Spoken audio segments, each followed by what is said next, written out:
테슬라는 2021년 올해 100만 대의 테슬라 차를 판매할 계획에 있다고 합니다. 작년 2020년도 1분기 테슬라 판매 기록과 금년 같은 1분기를 비교하면 어려운 시기임에도 불구하고 무려 2배가 넘는 판매 성과를 내었습니다. 테슬라 모델 Y의 인기와 상하이 기가팩토리 생산의 공이 컸죠. 일론 머스크는 2030년까지 매년 2천만 대의 차를 생산하는 생산 라인을 구축하겠다 했고, 또한 머지않아 US 25,000달러까지 가격을 낮춘 테슬라 전기차를 출시하겠다고 밝혔습니다. 전기차 대중화의 결정적인 한방이 될 25,000달러 테슬라2의 생산 판매가 언제 구체적으로 현실화될지는 알 수 없지만, 일론 머스크의 이러한 야심찬 계획이 계속적으로 순조롭게 진행된다면 현재 테슬라가 일으키는 반향은 이제 막 시작인 듯합니다. 오늘 영상은 올해 일론 머스크가 언급한 대로 테슬라차 100만 대를 정말 생산 판매할 수 있을지, 그리고 그게 가능하다면 그 목표를 위해 진행 중인 올해 테슬라의 전체적인 계획들은 무엇인지 한번 살펴보는 시간을 갖도록 하겠습니다.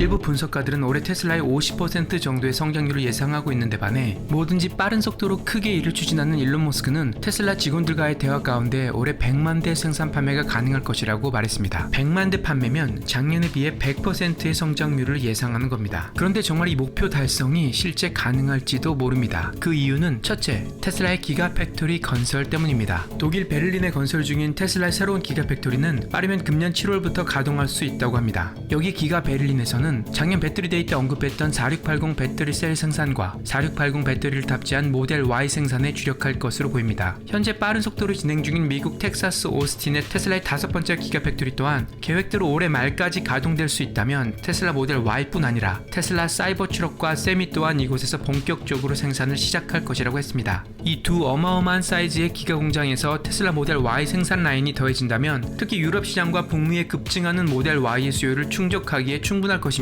또한 기가 베를린과 기가 텍사스에서 생산될 모델 Y는 현재 캘리포니아와 중국 상하이에서 생산되는 기존의 모델 Y에 비해 훨씬 더 업그레이드된 버전입니다. 일론 머스크에 의하면 차 외관상의 변화는 크지 않을 거지만 생산 공정의 핵심 기술에 있어 레디컬하게 리디자인된 모습일 것이라고 했습니다. 대형 주조 장비 기가프레스 사용 확대로 기존의 2개의 피스로 이루어진 모델 Y 언더바디 캐스팅을 하나의 피스로 줄일 수 있을 것이라고 했습니다. 또한 여기 보시면 모델 3 언더바디는 70개의 부품으로 이루어져 있는데 반해 기가 베를린에서 생산될 모델 Y는 그 모두를 하나의 언더바디 캐스팅으로 대체한다고 합니다. 이러한 생산 공정의 혁신은 더욱 향상된 품질의 차를 생산할 수 있도록 하는 이점도 있지만, 무엇보다도 차의 제작 공정을 더욱 싸고 빠르게 함으로써 차의 생산비를 줄이려는 것입니다. 테슬라는 이러한 원피스 언더바디 캐스팅 생산 방식을 통해 무려 40%의 생산비를 절감할 수 있다고 했습니다. 일론 머스크가 인터뷰 가운데 여러 번 언급했듯이 테슬라 차가 현재 아직도 가솔린 차에 비하면 너무 비싸고, 더 많은 전기차를 보급하기 위해서는 생산비 절감을 통한 차의 판매 가격 인하가 무엇보다 큰 숙제입니다.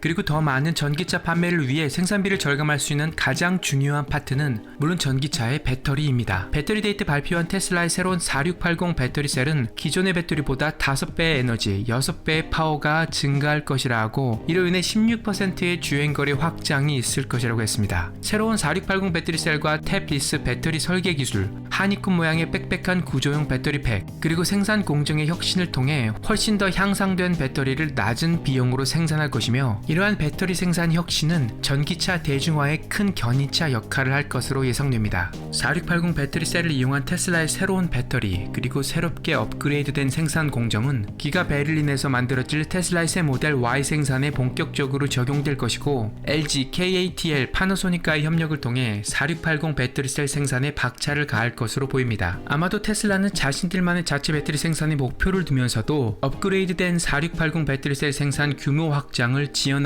싶지 않은 듯합니다. 이러한 4680 배터리 셀과 구조용 배터리 팩, 그리고 생산비를 절감한 빠른 배터리 생산 공정의 혁신은 머지않아 25,000달러 테슬라2 출시를 가능하게 할 뿐 아니라 모델 Y 판매 증가에 아주 큰 역할을 할 것입니다.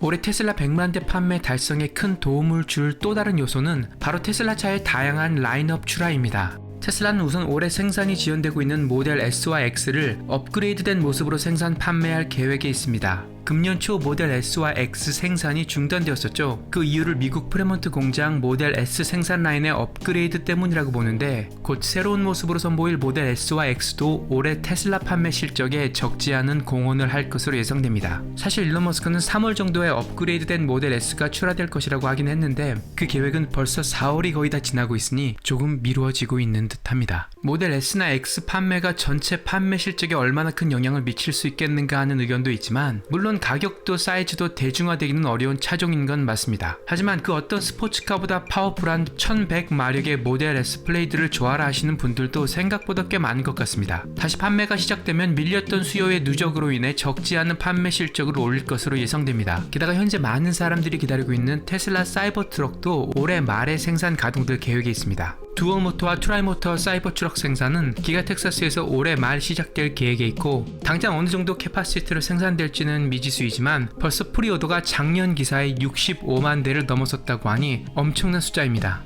물론 프리오더 디파짓 100%가 환불 가능하기 때문에 오도한 모든 사람들이 실제로 차를 구매하지는 않을 거라 해도 그래도 엄청난 관심이 집중되고 있음은 확실합니다. 목표가 큰 만큼 올해 테슬라가 벌여놓은 일들이 많습니다. 2개의 새 기가팩토리 완공과 전기차 캐스팅과 뉴 배터리 생산 공정의 혁신, 차에 장착될 새로운 배터리 셀과 배터리 팩, 게다가 업그레이드된 모델 S와 X, 사이버 트럭과 세미까지 올해가 지나봐야 정확히 알 수 있겠지만 2021년이 테슬라 성장과 전기차의 대중화에 있어 정말 중요한 마일스톤의 해가 될 것은 분명합니다. 최근 들어 테슬라 외에도 상당히 많은 전기차들이 테슬라에게 도전장을 내밀고 있지만 아직은 테슬라의 전체 판매 실적에 큰 위협이 될 정도는 아닙니다. 자율주행 기술력과 교통 데이터량은 테슬라가 거의 독보적이고, 그리고 주행거리에서도 경쟁사들보다 테슬라가 현재로서는 단연 앞서고 있습니다. 차 가격에 있어서는 아우디, 포르쉐, 포드, 캐딜락, 벤츠에서 나오는 전기차들에 비해서는 테슬라가 분명 경쟁력이 더 있고, 기아, 현대, 니산, 쉐비에서 더 낮은 가격의 전기차를 내놓고 있지만, 재밌는 사실은 딜러샵을 통해서만 구매할 수 있는 이 차들은 결국 실제 총 판매가는 테슬라 모델 3와 결국 비슷해집니다. 테슬라가 처음 딜러샵을 거치지 않은 온라인 직접 구매 비즈니스 모델을 시작했을 때 여러 우려의 목소리도 있었습니다. 하지만 요새는 대부분의 자동차 구매자들이 미리 차에 대한 정보를 찾아보고 딜러샵에 가기 때문에 오히려 딜러샵에서 가격 거래해야 되는 불편함과 그 과정 가운데 소비해야 하는 시간도 줄일 수 있어 테슬라의 판매 방식에 대해 긍정적인 평가가 나오고 있습니다. 차 디자인에 있어서는 저는 개인적으로 포드 머스탱 마하 2와 포르쉐 타이칸, 그리고 테슬라 모델 S가 제일 괜찮은 것 같지만 디자인 영역은 아시다시피 주관적인 차이가 큰 부분이죠. 테슬라 차가 요새 여기 북미 지역에서는 길거리에 너무 많아져서 그렇지 차 디자인에 있어서는 인정할 수밖에 없는 것 같습니다.